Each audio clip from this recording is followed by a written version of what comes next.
सबसे पहले मैं उन स्टूडेंट्स को बताना चाहता हूं जो कि हमारे चैनल पर नए हैं। देखिए, हमारे जो रेगुलर स्टूडेंट हैं वो देखते हैं कि हम जो क्वेश्चन बताते हैं, हम जो क्वेश्चन पेपर बताते हैं, इंपोर्टेंट क्वेश्चन मॉडल पेपर बताते हैं, वो बिल्कुल आपके एग्जाम के लिए बहुत ही लाभकारी साबित होता है ना, लाभकारी साबित होता है। देखिए, बहुत सारे क्वेश्चन जो है हम बता देते हैं और दूसरे दिन पेपर में मिल जाते हैं। तो अच्छे से वीडियो देखिए, ध्यान से देखिएगा, है ना। तो पिछले वीडियो में हमने पिछले सब्जेक्ट का देखा था और आपको जो बताए थे ना क्वेश्चन, बिल्कुल आपके पेपर में देखने को मिले हैं, बिल्कुल देखने को मिले हैं। स्टूडेंट्स कह रहे हैं कि मिले हैं क्वेश्चन, इतने सारे मिले हैं।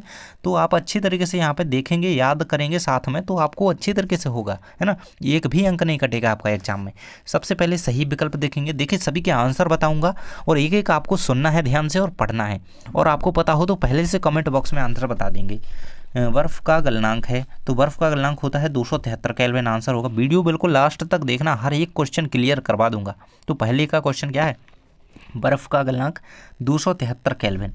अगला क्वेश्चन है आपका, तंत्रिका ऊतक की कार्यात्मक इकाई क्या होती है? तो वो न्यूरॉन होती है। आंसर याद रखेंगे, है ना। इसके बाद अगला क्वेश्चन दिया गया है आपका, दो या दो से अधिक पदार्थों का समांगी मिश्रण कहलाता है। तो उससे हम बिलियन कहते हैं, ना, इसे हम बिलियन कहते हैं। इसके बाद अगला क्वेश्चन दिया गया 4 नंबर पे दिया गया भाई, मोमबत्ती का जलना है। तो ये क्या है? रासायनिक उदाहरण है, रासायनिक परिवर्तन है ना, मोमबत्ती का जलना। आंसर होगा बी नंबर का ऑप्शन। इसके बाद मैग्नीशियम क्लोराइड का सूत्र क्या है? Magnesium chloride MgCl2। भैया ये ऑप्शन में ही दिया गया है, MgCl2। Mg हो गया मैग्नीशियम का, Cl2 क्लोराइड का। आत्महत्या की थैली यानी कि सुसाइड बैग किसे कहा जाता है? किसे कहा जाता है? तो लाइसोसोम को कहा जाता है। लाइसोसोम आंसर याद रखेंगे। वेग का SI मात्रक क्या है? मीटर पर सेकेंड, ओनली मीटर प्रति सेकेंड। अगर ये लगाया ना तो गलत हो जाएगा, क्योंकि ये त्वरण का होता है, ये त्वरण का होता है। ये आपका सही है, मीटर प्रति सेकेंड, ए नंबर का ऑप्शन। आगे बढ़ेंगे। कोशिका के खोजकर्ता कौन है? तो वो रॉबर्ट हुक है भाई। आंसर याद रखेंगे, रॉबर्ट हुक, बिल्कुल भटकना नहीं है। ये है कोशिका के केंद्रक की, है ना। इन्होंने केंद्रक की खोज की, इन्होंने कोशिका की खोज की, कोशिका के रॉबर्ट हुक। ए नंबर का ऑप्शन बिल्कुल सही आंसर इसका, कोशिका के खोजकर्ता। अगला क्वेश्चन है आपके, रिक्त स्थान यहाँ से स्टार्ट होते हैं। देखिए, मैं आपको बता दूं कि सबसे पहला क्वेश्चन है, किसी वस्तु का खाली स्थान द्रव्यमान तथा गुरुत्वीय त्वरण के गुणनफल के बराबर होता है। आपको सबसे ज़्यादा अपनी क्लास में अंक अर्जित करने हैं भाई, है ना। जितने भी दोस्त हैं अब वो तो पढ़ ही रहे हैं, आपको अच्छे एक एक से क्वेश्चन सुनना है ना। तो अच्छे से सुनते जाइए। किसी वस्तु का खाली स्थान द्रव्यमान तथा गुरुत्वीय त्वरण के गुणनफल के बराबर, तो बाहर इसका आंसर रहेगा। देखिए, पहले का आंसर बता रहा हूँ, ये पहले का आंसर ये रहेगा, बाहर ये। इसके बाद अगला क्वेश्चन आपका दिया गया है, कार्य करने की क्षमता को क्या कहते हैं? तो उसे भाई शक्ति कहते हैं ना, शक्ति। इसका आंसर रहेगा शक्ति, सेकंड का आंसर। अगला क्वेश्चन दिया गया है आपका, जल्दी जल्दी बता रहा हूँ क्योंकि यार टाइम नहीं है आपके पेपर के लिए। हमारे शरीर में गति के लिए उत्तरदायी ऊतक होता है, तो वो पेशीय ऊतक होता है। गति के लिए जो उत्तरदायी ऊतक होता है, पेशीय। इसके बाद अगला क्वेश्चन दिया गया है, जीवन की मूलभूत इकाई होती है। तो मूलभूत इकाई जो होती है जीवन की, उसे हम कहते हैं कोशिका। आपको पता ही होगा, है ना, आपका चैप्टर ही है कोशिका रहेगा, है ना। इस प्रकार से आंसर लिखेंगे, कोशिका। अगला क्वेश्चन है, सोडियम का प्रतीक, तो वो होता है Na। इस प्रकार से लिखेंगे सोडियम का प्रतीक। अगला क्वेश्चन दिया गया है, टिंडल प्रभाव खालिस्तान विलयन द्वारा प्रदर्शित गुण है। तो कोलॉइडी विलयन द्वारा, है ना, कोलॉइडी विलयन द्वारा प्रदर्शित गुण है कौन? टिंडल प्रभाव। अगला क्वेश्चन है, पौधों की पत्तियों में पाए जाने वाली छोटे छोटे छिद्र, जिन्हें हम क्या कहते हैं? रंध्र कहते हैं, जिन्हें साइंस की भाषा में रंध्र, यानी कि स्टोमेटा, रंध्र। इस प्रकार से आप लिख सकते हैं इसे, ये रहेगा रंध्र।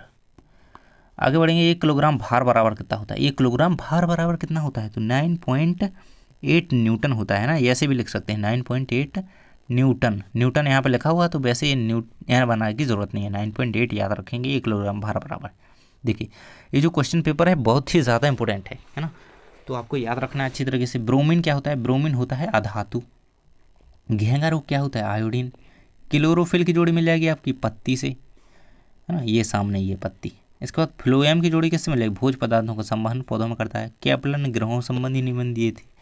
और जाइलम क्या है? जाइलम जल का वहन करता है। और गति का द्वितीय नियम है एफ इक्वल एम ए, है ना, F into M A, F equal M into A. ये रहेगा आपका सॉल्यूशन इनके सही जोड़ी का। पूरा याद कर लीजिए बिल्कुल अच्छी तरीके से, है ना। ये रहेगा, स्क्रीनशॉट ले सकते हैं, बिल्कुल इसी प्रकार से याद कर लेना है ना। आगे बढ़ते हैं। एक शब्द या वाक्य में उत्तर लिखिए। एक शब्द या वाक्य में उत्तर लिखिए भाई। पहला क्वेश्चन है, न्यूट्रॉन की खोज किसने की थी? तो भाई किसने करी थी? जिसको भी पता है कमेंट बॉक्स में जरूर बताएगा, है ना। चैडविक, चैडविक आंसर याद रखेंगे, जेम्स चैडविक, है ना। ये रहेगा चैडविक। इसके बाद अगला क्वेश्चन है आपका डीएनए का पूरा नाम लिखिए। तो डीएनए का पूरा नाम होता है, आप लिखेंगे, मैं बोल रहा हूँ आप लिखेंगे, डीऑक्सीराइबोन्यूक्लिक एसिड, है ना, डीऑक्सीराइबोन्यूक्लिक एसिड, डीऑक्सीराइबोन्यूक्लिक एसिड, है ना, डीऑक्सीराइबोन्यूक्लिक अम्ल, है ना।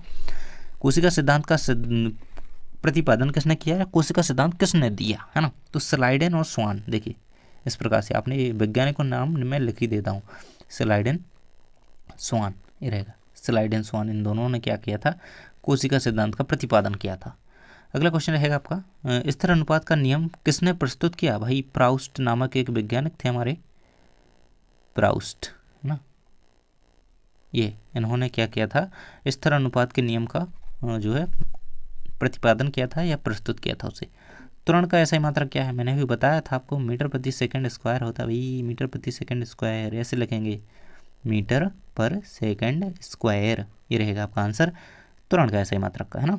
अगला क्वेश्चन आपका दिया गया है भाई, किसी वस्तु की गतिज ऊर्जा के लिए व्यंजक लिखिए। तो काइनेटिक एनर्जी बराबर क्या होता है, काइनेटिक एनर्जी बराबर 1/2 mv², ये होता है भाई, है ना। कैसे होता है, काइनेटिक एनर्जी बराबर 1/2 mv², ये मैं बता ही चुका हूँ।